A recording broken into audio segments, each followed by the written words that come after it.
हाँ भाई, अपनी प्रश्नावली है घातांक और घात 10 प्रश्नावली है जिसकी प्रश्नावली 10.1 है और इसका पहला क्वेश्चन है अपने पास मान ज्ञात कीजिए। इसके बेसिक नियम हम बताते जाएंगे साथ साथ और बात को देखते जाना है। तो सबसे पहले अपना पहला क्वेश्चन 3 की घात -2। सबसे पहले हम लिखेंगे दिया है अपने पास 3 की घात -2।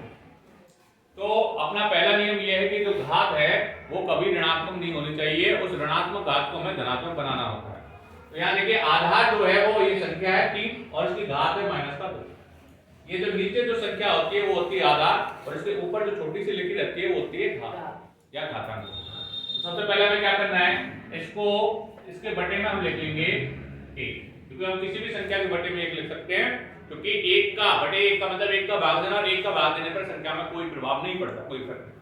अब देखो इसकी घात जो है वो ऋणात्मक है, तो हमें घात को धनात्मक बनाते हैं। कैसे बनाते हैं कि अंश और हर को आपस में बदल दो, अंश और हर को आपस में बदल दो। ये जो हर है 1 इसको ले जाओ ऊपर और जो अंश है, अंश कितना है 3, उसको ले जाओ नीचे और जैसे अंश और हर को बदलते हैं नीचे से ऊपर ले जाते हैं, ऊपर से नीचे ले जाते हैं, तो घात जो ऋणात्मक है उसका चिन्ह भी बदल जाएगा, किसका हो जाएगा धनात्मक हो जाएगा। अपने पास क्या हो गया 1/3 की घात 2। 3 की घात 2 यानी 3 की घात 2 किसी संख्या की जितनी घात होती है उसका उतनी बार गुणा होता है।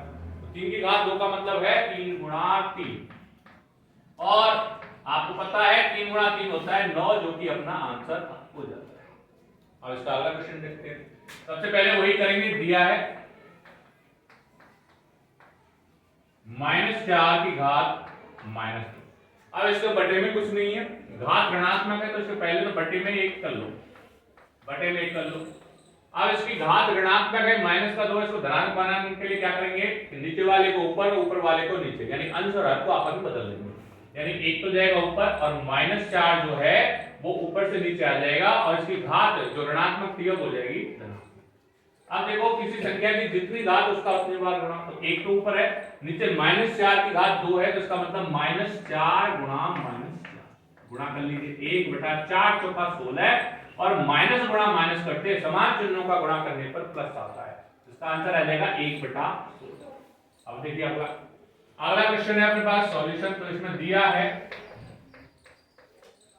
अपने पास 1/2 और उसकी घात है -5।